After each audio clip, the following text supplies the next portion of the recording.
اعوذ باللہ من الشیطان الرجیم بسم اللہ الرحمن الرحیم اللہم صلی علی محمد وعلی آل محمد کما صلیت علی ابراہیم وعلی آل ابراہیم انک حمید مجید اللہم بارک علی محمد وعلی آل محمد کما بارکت علی ابراہیم وعلی آل ابراہیم انک حمید مجید رب اشرح لی صدری ویسر لی امری واحلل عقدۃ من لسانی یفقہوا قولی ربنا زدنا علما یا مقلب القلوب ثبت قلبی علی دینک آمین۔ چیپٹر نمبر 22 ہے اور اس میں 2 لیسنز ہیں۔ پہلے لیسنز کے 2 کویشچنز ہیں۔ نمبر 1 نمازوں کی کیفیات تحریر کریں۔ کویشچن نمبر 2 نمازوں کی حکمتیں تحریر کریں۔ لیسن کا نام ہے نماز کی ابتدا۔ حضور اقدس صلی اللہ علیہ وآلہ وسلم نے معراج کے دوران جہنم کے داروغہ مالک کو دیکھا۔ وہ انتہائی سخت طبیعت کا فرشتہ ہے، اس کے چہرے پر غضب اور غصہ رہتا ہے۔ آپ صلی اللہ علیہ وآلہ وسلم نے اسے سوال کیا، داروغہ نے سلام کا جواب دیا، خوش آمدید بھی کہا لیکن مسکرایا نہیں۔ اس پر حضور نبی کریم صلی اللہ علیہ وآلہ وسلم نے جبرائیل علیہ السلام سے فرمایا، کیا بات ہے کہ میں آسمان والوں میں سے جس سے بھی ملا اس نے مسکرا کر میرا استقبال کیا، مگر داروغہ جہنم نے مسکرا کر بات نہیں کی۔ اس پر جبرائیل علیہ السلام نے کہا، یہ جہنم کا داروغہ ہے، جب سے پیدا ہوا آج تک کبھی نہیں ہنسا، اگر یہ ہنس سکتا تو صرف آپ ہی کے لیے ہنستا۔ یہ بات اچھی طرح جان لیں کہ نبی کریم صلی اللہ علیہ وآلہ وسلم کو معراج جاگنے کی حالت میں جسم اور روح دونوں کے ساتھ ہوئی۔ بعض لوگ معراج کو صرف ایک خواب کہتے ہیں اور بعض کہتے ہیں صرف روح گئی تھی، جسم ساتھ نہیں گیا تھا۔ اگر یہ دونوں باتیں ہوتی تو پھر معراج کے واقعے کی بھلا کیا خصوصیت تھی؟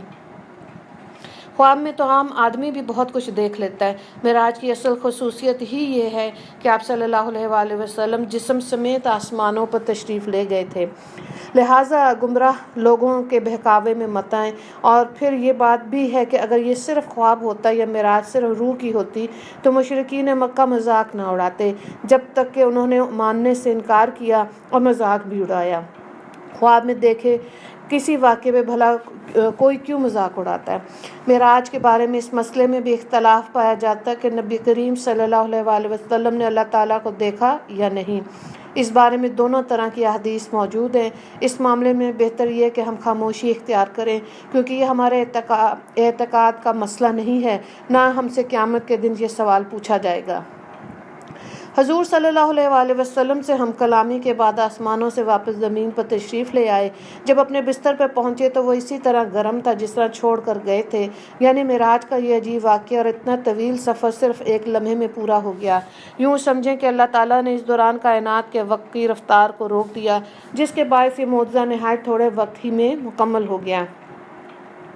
معراج کی رات کے بعد جب صبح ہوئی اور سورج ڈھل گیا تو جبرائیل علیہ السلام تشریف لائے۔ انہوں نے امامت کر کے آپ صلی اللہ علیہ وآلہ وسلم کو نماز پڑھائی تاکہ آپ کو نمازوں کے اوقات اور نمازوں کی کیفیت معلوم ہو جائے۔ معراج سے پہلے آپ صلی اللہ علیہ وآلہ وسلم صبح شام 2 رکعت نماز ادا کرتے تھے اور رات میں قیام کرتے تھے، لہٰذا آپ صلی اللہ علیہ وآلہ وسلم کو 5 فرض نمازوں کی کیفیت اس وقت تک معلوم نہیں تھی۔ جبرائیل علیہ السلام کی آمد پر حضور صلی اللہ علیہ وآلہ وسلم نے اعلان فرمایا کہ سب لوگ جمع ہو جائیں۔ چنانچہ آپ صلی اللہ علیہ وآلہ وسلم نے جبرائیل علیہ السلام کی امامت پہ نماز ادا کی اور صحابہ کرام رضی اللہ عنہم نے آپ کی امامت پہ نماز ادا کی۔ یہ ظہر کی نماز تھی۔ اسی روز اس کا نام ظہر رکھا گیا، اس لیے کہ یہ پہلی نماز تھی جس کی کیفیت ظاہر کی گئی۔ چونکہ دوپہر کو عربی میں ظہیرہ کہتے ہیں، اس لیے یہ بھی ہو سکتا ہے کہ یہ نام اسی بنیاد پر رکھا گیا ہو۔ کیونکہ یہ نماز دوپہر کو پڑھی جاتی ہے، اس نماز میں آپ نے 4 رکعت پڑھائی اور قرآن کریم آواز سے نہیں پڑھا۔ اسی طرح عصر کا وقت ہوا تو عصر کی نماز ادا کی گئی۔ سورج غروب ہوا تو مغرب کی نماز پڑھی۔ یہ 3 رکعت کی نماز تھی۔ اس میں پہلی 2 رکعتوں میں آواز سے قرأت کی گئی، آخری رکعت میں قرأت بلند آواز سے نہیں کی گئی۔ اس نماز میں بھی ظہر عصر کی طرح جبرائیل علیہ السلام آگے تھے۔ آپ صلی اللہ علیہ وآلہ وسلم ان کی امامت میں نماز ادا کر رہے تھے اور صحابہ نبی کریم صلی اللہ علیہ وآلہ وسلم کی امامت میں۔ اس کا مطلب ہے کہ حضور صلی اللہ علیہ وآلہ وسلم اس وقت مقتدی بھی تھے اور امام بھی۔ رہا یہ سوال کہ یہ نمازیں کہاں پڑھی گئیں، تو اس کا جواب یہ ہے کہ خانہ کعبہ میں پڑھی گئیں، اور آپ صلی اللہ علیہ وآلہ وسلم کا رخ بیت المقدس کی طرف تھا، کیونکہ اس وقت قبلہ بہت بیت المقدس تھا۔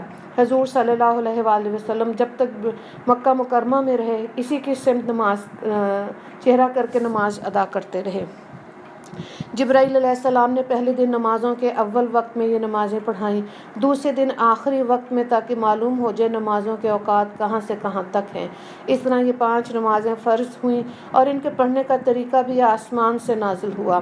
آج کچھ لوگ کہتے نظر آتے ہیں کہ جی نماز کا کوئی طریقہ قرآن سے ثابت نہیں، لہٰذا نماز کسی بھی طریقے سے پڑھی جا سکتی ہے، ہم تو بس قرآن کو مانتے ہیں۔ ایسے لوگ سری گمراہی میں مبتلا ہیں۔ نماز کا طریقہ بھی آسمان سے ہی نازل ہوا اور ہمیں نمازیں اسی طرح پڑھنا ہوں گی جس طرح نبی اکرم صلی اللہ علیہ وآلہ وسلم اور آپ کے صحابہ رضی اللہ تعالیٰ عنہم پڑھتے رہے۔ یہ بھی ثابت ہو گیا کہ فرض نمازیں 5 ہیں۔ حدیث کے منکر 5 نمازوں کا انکار کرتے ہیں، وہ صرف 3 فرض نمازوں کے قائل ہیں۔ لوگوں کو دھوکہ دینے کے لیے 2 کہتے ہیں۔ وہ کہتے ہیں کہ قرآن پاک میں صرف 3 نمازوں کا ذکر آیا، حالانکہ اول تو ان کی یہ بات ہے ہی جھوٹ۔ دوسرا یہ کہ جب حدیث سے 5 نمازیں ثابت ہیں تو کسی مسلمان کے لیے اس کا انکار کرنے کی کوئی گنجائش نہیں رہتی۔ 5 نمازوں کی حکمت کے بارے میں علماء نے لکھا کہ انسان کے اندر اللہ تعالیٰ نے 5 حواس یعنی 5 حصیں رکھی ہیں۔ انسان گناہ بھی انہیں حصوں کے ذریعے سے کرتا ہے، یعنی آنکھ، کان، ناک، منہ، اعضاء و جوارح یعنی ہاتھ پاؤں۔ لہٰذا نمازیں بھی 5 مقرر کی گئیں تاکہ ان 5 حواسوں کے ذریعے دن اور رات میں جو گناہ انسانوں سے ہو جاتے ہیں ان 5 نمازوں کے ذریعے سے دھل جائے۔ اس کے علاوہ بھی بے شمار حکمتیں ہیں۔ یہ بھی یاد رکھیں کہ معراج کے واقعے میں حضور صلی اللہ علیہ وآلہ وسلم کا آسمانوں پر جانا ثابت کرتا ہے کہ آسمان حقیقت میں موجود ہے۔ موجودہ ترقی یافتہ سائنس کا یہ نظریہ کہ آسمان کا کوئی وجود نہیں بلکہ یہ کائنات ایک عظیم خلا ہے، انسانی نگاہ جہاں تک جا کر رک جاتی وہاں اس خلا کا مختلف روشنیوں کے پیچھے ایک نیلنگو حد نظر آتی ہے۔ انہی حد کو انسان آسمان کہتا ہے، لیکن اسلامی تعلیمات نے ہمیں بتایا کہ آسمان موجود ہے اور آسمان اسی ترتیب سے موجود ہے جو قرآن اور حدیث نے بتائی۔ قرآن مجید کی بہت سی آیات میں آسمان کا ذکر ہے، بعض آیات میں 7 آسمانوں کا ذکر ہے، جس سے معلوم ہوتا ہے کہ آسمان ایک اٹل حقیقت ہے، نہ کہ نظر کا دھوکہ۔ الحمدللہ معراج کا بیان تکمیل کو پہنچا۔ اس کے بعد سیرت النبی صلی اللہ علیہ وآلہ وسلم قدم بہ قدم میں ہم معراج کے بعد کے واقعات انشاءاللہ بیان کریں گے انشاءاللہ۔ وآخر دعوانا نہیں، اس کو ایک اور لیسن بھی آج ہم کر لیتے ہیں اس کے ساتھ تاکہ تسلسل رہے۔ کامیابی کی ابتدا، اس میں 2 سوالات ہیں۔ پہلا سوال ہے سلیمہ کذاب کون تھا، دوسرا سوال ہے اوس اور خزرج کون تھے۔ لیسن کا نام ہے کامیابی کی ابتدا۔ حج کے دنوں میں مکہ میں دور دور سے لوگ حج کرنے آتے تھے۔ یہ حج اسلامی طریقے سے نہیں ہوتا تھا بلکہ اس میں کفری اور شرکیہ باتیں شامل کر لی گئی تھیں۔ ان دنوں یہاں میلے بھی لگتے تھے۔ نبی کریم صلی اللہ علیہ وآلہ وسلم اسلام کی دعوت دینے کے لیے ان میلوں میں بھی جاتے تھے۔ آپ صلی اللہ علیہ وآلہ وسلم وہاں پہنچ کر لوگوں سے فرماتے تھے، کیا کوئی شخص اپنی قوم کی حمایت مجھے پیش کر سکتا ہے، کیونکہ قریش کے لوگ مجھے اپنی رب کا پیغام پہنچانے سے روک رہے ہیں۔ نبی کریم صلی اللہ علیہ وآلہ وسلم مینا کے میدان میں تشریف لے جاتے، لوگوں کے ٹھکانوں پر جاتے اور ان سے فرماتے، لوگو اللہ تعالیٰ تمہیں حکم دیتا ہے کہ تم صرف اسی کی عبادت کرو اور کسی کو اس کا شریک نہ ٹھہراؤ۔ نبی کریم صلی اللہ علیہ وآلہ وسلم کا تعاقب کرتے ہوئے ابو لہب بھی وہاں تک پہنچ جاتا اور ان لوگوں سے بلند آواز میں کہتا، لوگو یہ شخص چاہتا ہے تم اپنے باپ دادا کا دین چھوڑ دو۔ نبی کریم صلی اللہ علیہ وآلہ وسلم ذوالمجاز کے میلے میں تشریف لے جاتے اور لوگوں سے فرماتے، لوگو لا الہ الا اللہ کہہ کر بھلائی کو حاصل کرو۔ ابو لہب یہاں بھی آ جاتا اور آپ کے پتھر مارتے ہوئے کہتا، لوگو اس شخص کی بات ہرگز نہ سنو، یہ جھوٹا ہے۔ نبی کریم صلی اللہ علیہ وسلم قبیلہ کندہ قبیلہ کلب کے کچھ خاندانوں کے پاس گئے۔ ان لوگوں کو بنو عبداللہ کہا جاتا تھا۔ آپ صلی اللہ علیہ وسلم نے ان سے فرمایا، لوگو لا الہ الا اللہ پڑھ لو، فلاح پا جاؤ گے۔ انہوں نے بھی اسلام کی دعوت قبول کرنے سے انکار کر دیا۔ آپ صلی اللہ علیہ وسلم بنو حنیفہ اور بنو عامر کے لوگوں کے پاس بھی گئے۔ ان میں سے ایک نے آپ صلی اللہ علیہ وسلم کا پیغام سن کر کہا، اگر ہم آپ کی بات مان لیں، آپ کی حمایت کریں اور آپ کی پیروی قبول کر لیں، پھر اللہ تعالیٰ آپ کو اور آپ کے مخالفوں پر فتح عطا فرما دے، تو کیا آپ کے بعد یہ سرداری اور حکومت ہمارے ہاتھوں میں آ جائے گی؟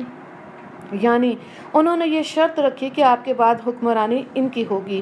جواب میں آپ صلی اللہ علیہ وسلم نے ارشاد فرمایا، سرداری اور حکومت اللہ کے ہاتھ میں ہے، وہ جسے چاہتا ہے سونپ دیتا ہے۔ اس کے بعد اس شخص نے کہا، تو کیا ہم آپ کی حمایت میں عربوں سے لڑیں، عربوں کے نیزوں سے اپنے سینے چھلنی کرا لیں، اپنی گردنیں کٹوا لیں، اور پھر جب آپ کامیاب ہو جائیں تو سرداری اور حکومت دوسروں کو ملے؟ نہیں، ہمیں آپ کی ایسی حکومت اور سرداری کی کوئی ضرورت نہیں۔ اس طرح ان لوگوں نے بھی صاف انکار کر دیا۔ بنو عامر کے یہ لوگ پھر اپنے وطن لوٹ گئے۔ وہاں ان کا بہت بوڑھا شخص تھا۔ بوڑھا ہونے کی وجہ سے وہ اس قدر کمزور ہو چکا تھا کہ اس کے ساتھ حج کے لیے نہیں جا سکا تھا۔ جب اس نے ان لوگوں سے حج اور میلے کے حالات پوچھے تو انہوں نے نبی اکرم صلی اللہ علیہ وسلم کی دعوت کا بھی ذکر کیا اور اپنا جواب بھی اسے بتایا۔ بوڑھا شخص یہ سنتے ہی سر پکڑ کر بیٹھ گیا اور افسوس بھرے لہجے میں بولا، اے بنی عامر، تم سے بہت بڑی غلطی ہوئی۔ کیا تمہاری اس غلطی کا کوئی علاج ہو سکتا ہے؟ قسم ہے اس ذات کی جس کے قبضے میں میری جان ہے، اسماعیل علیہ السلام کی قوم میں سے جو شخص نبوت کا دعویٰ کر رہا ہے جھوٹا نہیں ہو سکتا، وہ بالکل سچا ہے۔ یہ اور بات ہے کہ اس کی سچائی تمہاری عقل میں نہ آ سکے۔ اسی طرح نبی کریم صلی اللہ علیہ وسلم نے بنو عباس، بنو سلیم، بنو غسان، بنو محارب، بنو فزارہ، بنو نذر، بنو مرہ اور بنو ازرہ سمیت کئی قبیلوں سے بھی ملے۔ ان سب نے آپ صلی اللہ علیہ وسلم کو اور بھی برے جوابات دیے۔ وہ کہتے، آپ کا گھرانہ اور آپ کا خاندان آپ کو زیادہ جانتا ہے، اس لیے انہوں نے آپ کی پیروی نہیں کی۔ عرب قبیلے میں آپ صلی اللہ علیہ وسلم کو سب سے زیادہ تکلیف یمامہ کے بنو حنیفہ سے پہنچی۔ مسلمہ کذاب بھی اس بدبخت قوم کا تھا جس نے نبوت کا دعویٰ کیا تھا۔ اسی طرح بنو ثقیف کے قبیلے نے بھی آپ صلی اللہ علیہ وسلم کو بہت برا جواب دیا۔ ان تمام تر ناکامیوں کے بعد آخرکار اللہ تعالیٰ نے اپنے دین کو پھیلانے، اپنے نبی صلی اللہ علیہ وسلم کا اکرام کرنے اور اپنا وعدہ پورا کرنے کا ارادہ فرمایا۔ آپ صلی اللہ علیہ وسلم حج کے دنوں میں گھر سے نکلے۔ وہ رجب کا مہینہ تھا۔ عرب حج سے پہلے مختلف رسموں میلوں میں شریک ہونے کے لیے مکہ پہنچا کرتے تھے۔ چنانچہ اس سال بھی آپ صلی اللہ علیہ وسلم مختلف قبیلوں سے ملنے کے لیے نکلے۔ آپ صلی اللہ علیہ وسلم عقبہ کے مقام پر پہنچے۔ عقبہ ایک گھاٹی کا نام ہے جس جگہ شیطانوں کو کنکریاں ماری جاتی ہیں۔ یہ گھاٹی اسی مقام پر ہے۔ مکہ سے منا کی طرف جائیں تو یہ مقام بائیں ہاتھ پر آتا ہے۔ اب اس جگہ ایک مسجد ہے۔ وہاں آپ صلی اللہ علیہ وسلم کی ملاقات مدینہ کے قبیلے خزرج کی ایک جماعت سے ہوئی۔ اوس اور خزرج مدینہ منورہ کے دو مشہور قبیلے تھے۔ یہ اسلام سے پہلے ایک دوسرے کے جانی دشمن تھے۔ یہ بھی دوسرے عربوں کی طرح حج کیا کرتے تھے۔ یہ حضرات تعداد میں کل 6 تھے۔ ایک روایت کے مطابق ان کی تعداد 8 تھی۔ آپ صلی اللہ علیہ وسلم نے انہیں دیکھا تو ان کے قریب تشریف لے گئے۔ ان سے فرمایا، میں آپ سے کچھ کہنا چاہتا ہوں۔ وہ بولے، ضرور کہیں۔ فرمایا، بہتر ہوگا کہ ہم لوگ بیٹھ جائیں۔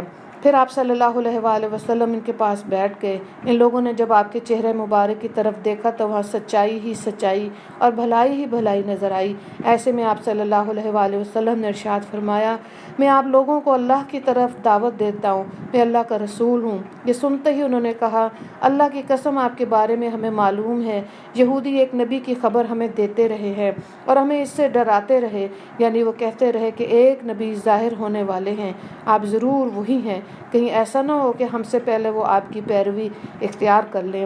اصل میں بات یہ تھی کہ جب بھی یہودیوں مدینہ کے لوگوں میں کوئی لڑائی جھگڑا ہوتا تو یہودی ان سے کہا کرتے تھے، بہت جلد ایک نبی کا ظہور ہونے والا ہے، ان کا زمانہ نزدیک آ چکا، ہم اس نبی کی پیروی کریں گے اور ان کے جھنڈے تلے اس طرح تمہارا قتل عام کریں گے جیسے قوم عاد اور قوم ارم کا ہوا تھا۔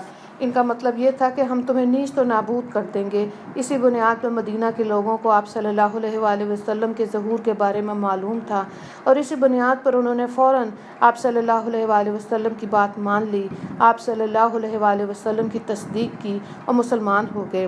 پے در پہ ناکامیوں کے بعد یہ بہت زبردست کامیابی تھی، اور پھر یہ کامیابی تاریخی اعتبار سے بھی بہت بڑی ثابت ہوئی۔ اس بیعت نے تاریخ کے دہارے کو موڑ کر رکھ دیا، گویا اللہ تعالیٰ نے ان کے ذریعے ایک زبردست خیر کا ارادہ فرمایا۔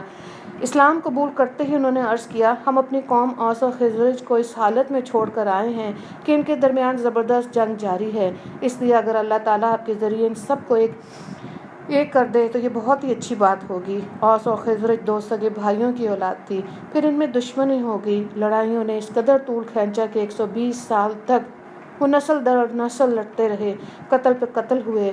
اس وقت انہوں نے اس دشمنی کی طرف اشارہ کیا تھا، لہٰذا انہوں نے کہا ہم اوس اور اپنے قبیلے کے دوسرے لوگوں کو بھی اسلام کی دعوت دیں گے، ہو سکتا ہے اللہ تعالیٰ آپ کے نام پر انہیں ایک کر دے۔